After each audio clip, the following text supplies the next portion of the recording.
Someone cooked here. Hey pieces, he's in a stunning move. Behavior has actually released a decent developer update for once. I am positively shocked. Let's get right into it. So, this is the developer update for May 2024, and specifically for the anniversary patch, update 8.0.0. And there are a lot of things touched. Chucky, Bubba, Blight, Wesker, Deathslinger, Borgo, Buckle Up, Invocation Wing Spiders, Background Player, Deadlock, Grim Embrace, Pubgo's Weasels, Kurchuk, Pain Resonant, Decisive Strike, an update to toolboxes, specifically more concerning to the Sabo add-ons, a little bit of UI features, and Borgo also got updated. I don't remember if I mentioned that before. So, a pretty hefty update, which I'm really happy to see, and let's go into it. Of course, timestamps are in the description if you want to learn about a particular change, but first up is the good guy. So, Chucky has always had a problem where his gameplay was just really boring to verse, and you just basically scampered under pallets, and that was the main thing. You always guaranteed the hit after you went off cooldown. So, what they're doing is they have decreased the whole cooldown to 12 seconds, so you can use them much more often as punishment, but you can only scamper now after performing a slice and dice attack. So you can't just scamper and then do an M1. Or something like that. So pre-dropping pallets will actually be quite effective if you actually then run the corner. And then they also reduce scamper to 1.3 seconds, since scampering is now not manual, which is a really good change. This is a step in the right direction, most definitely for Chucky. There are still a lot of changes I would like to see for him, but this is most definitively really a good change. I'm not sure exactly about the 12-second cooldown, but overall, this is great. This is exactly addressing the problems for him. And unexpectedly, Bubba received a pretty noticeable buff. So basically, his chainsaw sweep is now a little longer, his chainsaw sweep movement speed is a little faster, his collision detection size is now a little smaller, like the Hillbilly update he received recently. His base tantrum time is also a little shorter, and they also adjusted a few add-ons. This is basically doing what Bubba needed for a while.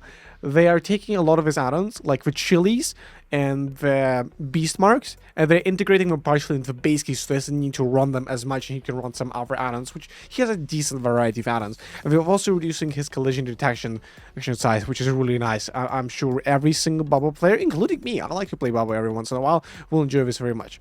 Of course, nothing pertaining to the endurance thing and the camping thing about him changed, but this is a minor update, and for what's worth, it's a really good one. Big W.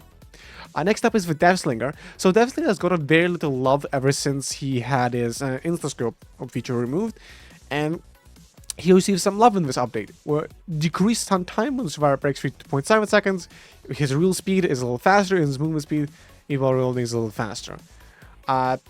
Just all straight up buffs to like more monotone and like boring parts of his kit, which you love to see. This doesn't really change the strength of him super much, but as we say, every second counts, and this will make a Deathslinger, I'm sure, feel a lot better. Wesker, they're doing pretty big changes, which I love, to Wesker. Now, this is a Wesker nerf, but it's a nerf in the rightest directions. What they've done is they decreased the hinder penalty from infection to 4% from 8%, and I think it should be entirely removed, in my opinion, but this is 4%. It's still significant, but as I say, it's no longer a death sentence to Estens versus Wesker, which I really like. The fact that this hinder penalty is now at least 4% makes it much more palatable, and I don't mind it as much. And the change we've done for infection off hook is now it's 1% and it's doing 50. So not only the hinder penalty will not be as debilitating, but also it will take actually forever for the killer to fully infect you if they're trying to tunnel you out, which is great. I love this. This is a really good changes. Not exactly how I would have done it, but this is still pretty good. The Blight received some minor updates. Sadly, no collision reward change. Sad. But Compound 33 got a nerf, and Iridescent Blight got a nerf, which is fine changes by me. I don't really mind that at all. These add-ons are most definitely overtuned. Toolbox has got a minor update. So the Toolbox sabotage speed, it is increased across most variants, and they increased the effect of sabotage related add-ons, grip wrench, cutting wires, hacksaw. So grip wrench makes hooks take longer to respawn after sabotaging, and cutting wire hacks are both increase sabotage speed.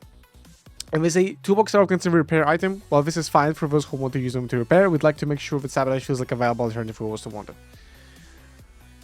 So, I am not definitively sure how this will play out.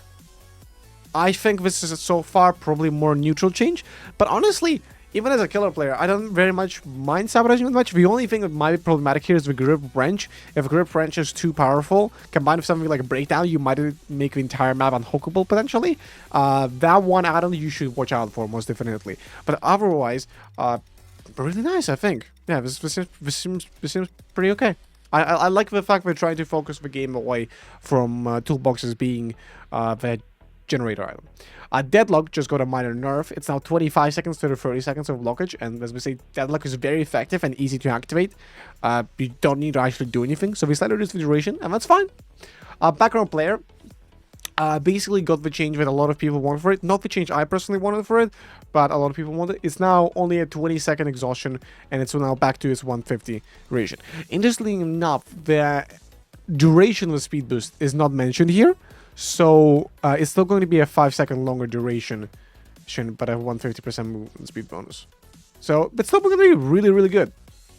But no longer 200%, which I will personally miss a little bit because, man, that looks so funny. Grim Embrace is now only 10 seconds instead of 12 seconds. Will this change anything? I don't think so. Grim Embrace still, I think, is a little too strong. Just from the design perspective, it's going to be strong on strong killers and really kind of ass on weaker killers.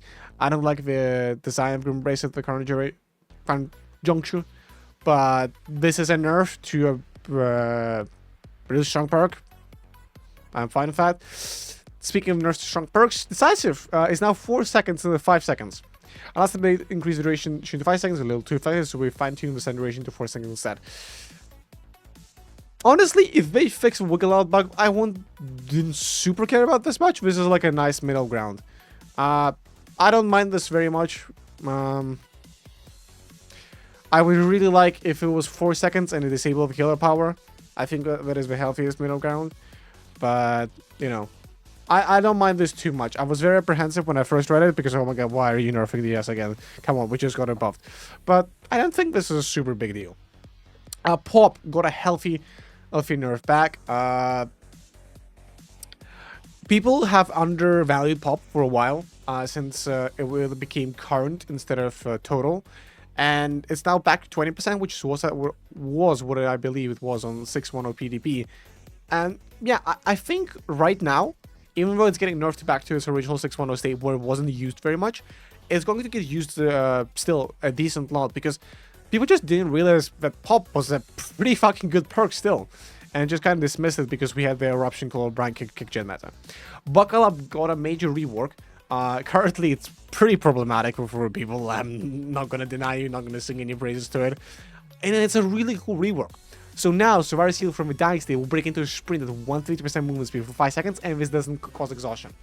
This is so fucking cool. This is so fucking cool because this actually makes it so you can try and go in and, hey buddy, buckle up, you're gonna fucking run at Mach 5, maybe even have sprint burst on top of that, and they can actually get away from the killer really effectively. I love this change. This is a really cool rework and is a really cool anti-slugging perk while not being problematic. I love that for you. Very well done. Love this change. Please more like this. Scorch Hook Pain Resonance. Got just a nerf. It's now 20% instead of 25, and they say Pain Resonance in literally almost every load is one of the most effective perks in the game.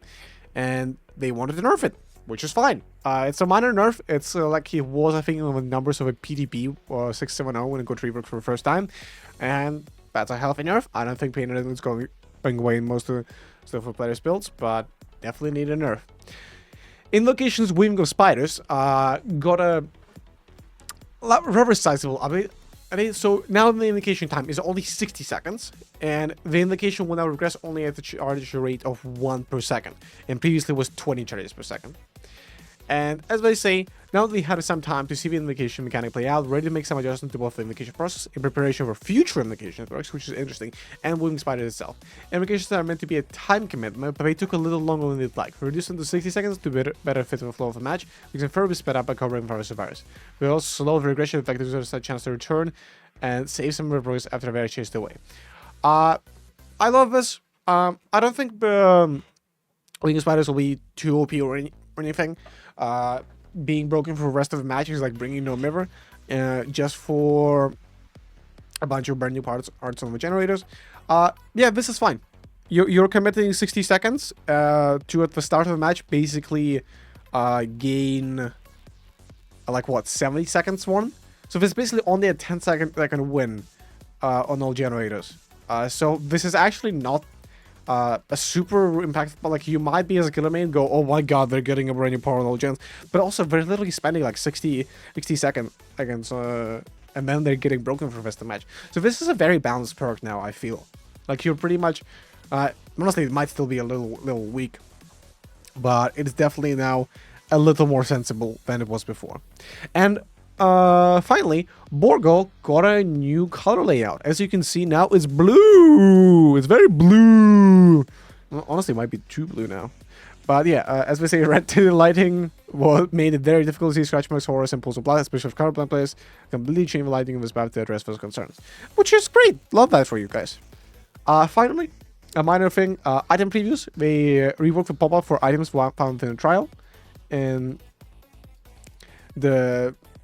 this basically is going to be a huge boon for new players, I feel, because not only it tells you in which slot it's going into, it also tells you what it does, and it's logo super minimal. I love that. As you can see here, it's going to say use item button, disable surrounding inputs, and it replaces empty slot, blah blah blah. I assume if you have multiple items, it's going to tell you which slot it's going to replace. I love this. This is great. Very well done. Overall, just a great dev update. Like almost, I don't know. Okay, what is problematic in here? I mean, actually, I don't think anything is really problematic in here. I think the only issue is that, like, I mean, I guess toolbox change could be a little problematic, but it's just more of like I want you to do more. This is a really good developer update. I have never had this happen before. This is actually just a good developer update.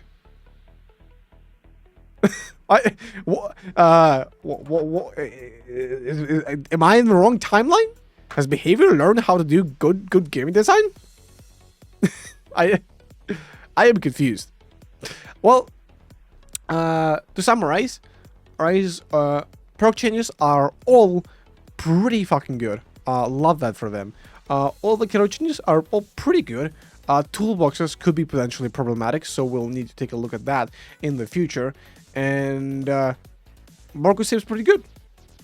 This seems to be the first developer update in forever that I pretty much wholeheartedly agree with. Huge props to behavior. This is amazing. I'll see you on the next video, peeps. Bye bye, and please be here. Where is this? None of that previous stuff we had in the previous step update.